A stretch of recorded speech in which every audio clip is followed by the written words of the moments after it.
অল্প সময়ে দেশীয় স্টাইলে খিরসায় ভরা এই পাটিসাপটা পিঠা তৈরি করা যেমনি সহজ, খেতেও হয় ভীষণই মজা। আসসালামু আলাইকুম সুপ্রিয় দর্শক, কেমন আছেন সবাই? আশা করি সবাই অনেক ভালো আছেন এবং সুস্থ আছেন।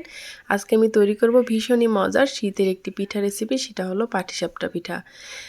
অন্য টাইমে যেরকম পিঠা খেতে ভালো লাগে তার চাইতে কিন্তু বেশি ভালো লাগে শীতের সময় পিঠাগুলো, সেটা হোক না কেন যে কোনো পিঠায়, তার মধ্যে কিন্তু একটা পাটিসাপটা পিঠা। এই পিঠাটা কিভাবে আপনি পারফেক্টভাবে তৈরি করবেন সেটা আপনাদের মাঝে আজকে শেয়ার করব, আর খিসাটা কিভাবে তৈরি করলে পারফেক্ট হয় চলুন দেখে নিই আমি এই পিঠাটা কিভাবে তৈরি করলাম। দেখতেই পারছেন খিসায় ভরা কতটা লোভনীয় লাগছে।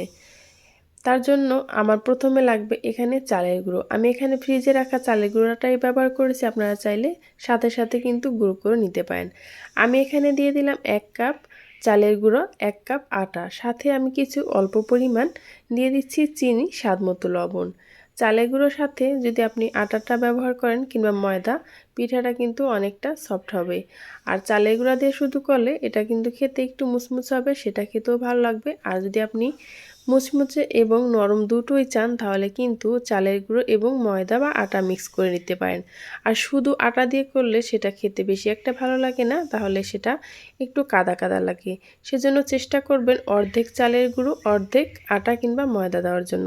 এখন আমি এর ভেতরে পানি দিয়ে অল্প অল্প একটা ব্যাটার তৈরি করে নিয়েছি। এই ব্যাটারটা এমনভাবে তৈরি করে নিতে হবে, একদম ঘনও না একদম পাতলাও না, দেখিয়ে বুঝে নিতে হবে। তো চলুন আমি এখানে একটা খিসা তৈরি করে নেব। খিসাটা তৈরি করার জন্য আমি এখানে 1 কেজি পরিমাণ লিকুইড দুধ ব্যবহার করেছি। সাথে আমি এখানে কিছু পোলাওর চাল ব্লেন্ডারে ব্লেন্ড করে নিয়েছি। আপনারা চাইলে কিন্তু এখানে খিসাটা সুজি দিয়েও তৈরি করে নিতে পারেন, তবে পোলাওর চালটা দিয়ে খিসাটা তৈরি করলে এর স্বাদ যেন বহুগুণে বেড়ে যায়। এখন ঠান্ডা অবস্থায় আমি চালের গুঁড়াটাকে ভালোভাবে মিক্স করে নিয়েছি যাতে করে দলা না পাকিয়ে যায়। আমি খিসাটা তৈরি করব খেজুর গুড় দিয়ে, সেজন্য আমি এখানে খেজুর গুড় আর 2টা এলাচ থেতো করে নিয়েছি, স্বাদ মতো লবণ দিয়ে দিলাম।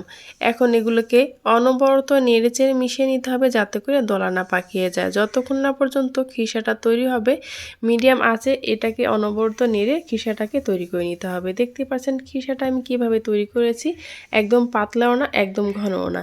এটা কিন্তু ঠান্ডা হলে আরও শক্ত হয়ে যাবে, এই অবস্থায় কিন্তু নামিয়ে নিতে হবে। এখন আমি চুলায় একটি ফ্রাই প্যান বসিয়ে দিলাম, আর ফ্রাই প্যানে দিয়ে দিলাম অল্প পরিমাণ তেল দিয়ে মিডিয়াম আঁচে আমি ফ্রাই প্যানটাকে গরম করে নেব। এই পিঠাটা যখন তৈরি করবেন একটু খেয়াল রাখবেন চুলার আঁচটা মিডিয়ামে রেখে তৈরি করে নিতে হবে, তা না হলে কিন্তু পিঠার যে সাইডটা থাকে সেটা মসৃণ হবে না যদি আপনি হাই হিটে এই পিঠাগুলো তৈরি করেন। এখন আমি মিডিয়াম আঁচে রেখে এই পিঠাটাকে ভেজে নেব যতক্ষণ না পর্যন্ত পিঠাটা এভাবে শুকিয়ে আসে। ঢাকনা দেওয়ার কোনো দরকার নেই, যেহেতু এটার সাথে চালের গুঁড়া আছে, এভাবে কিন্তু রেখে দিলে পিঠাটা খুব সুন্দরভাবে হয়ে যাবে। এখন আমি যে খিসাটা তৈরি করে রেখেছিলাম দেখতে পাচ্ছেন ঠান্ডা হওয়ার পর কিন্তু অনেকটা এটা টাইট হয়ে গেছে। এখন আপনাদের পরিমাণ মতো আপনারা এই খিসাটা দিয়ে নিতে পারেন। যত খিসা বেশি ব্যবহার করবেন পিঠাটা কিন্তু খেতে ততই বেশি ভালো লাগবে। এখন যখন বুঝতে পারবেন যে পিঠাটা আপনার পারফেক্ট হয়ে গেছে, দেখতে পাচ্ছেন কিনার থেকে একদম ছেড়ে দিচ্ছে চাইরে কোনার থেকে, তখনই বুঝতে হবে আপনার পিঠাটা পারফেক্টভাবে হয়ে গেছে।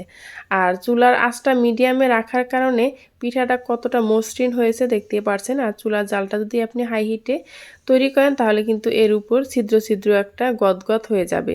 অনেকের প্রশ্ন থাকে আপু এরকম মসৃণ হয় না কিসের জন্য? আপনারা চুলার আঁচটা বাড়িয়ে এই পিঠাগুলো তৈরি করেন, সেই জন্য এরকম মসৃণ হয় না। একবার ট্রাই করবেন চুলার আঁচ মিডিয়ামে রেখে, আশা করি আপনাদেরটাও এরকম মসৃণ হবে। যে কোনো অনুষ্ঠান কিংবা অতিথি আপ্যায়নে ঝটপটে কিন্তু এই খিরসায় ভরা পাটিসাপটা পিঠাটা খুব সহজেই তৈরি করে নিতে পারেন, ঘরে শুধু আলবা চাল আর আটা থাকলেই। এই তো আমার পিঠাগুলো ভাজা হয়ে গেছে, দেখতে পাচ্ছেন প্রত্যেকটা পিঠাই একদম মসৃণ হয়েছে, কোনো পিঠায় কিন্তু একদম দাগ পড়ে যায়নি। এখন আপনাদেরকে পরিবেশন করে দেখাচ্ছি। আমার এই পিঠা রেসিপিটা যদি আপনাদের কাছে ভালো লেগে থাকে তাহলে প্লিজ চ্যানেলটি সাবস্ক্রাইব করে পাশে থাকা বেল আইকনটা ক্লিক করে রাখবেন, আর পেজটি ফলো দিয়ে সাথেই থাকবেন।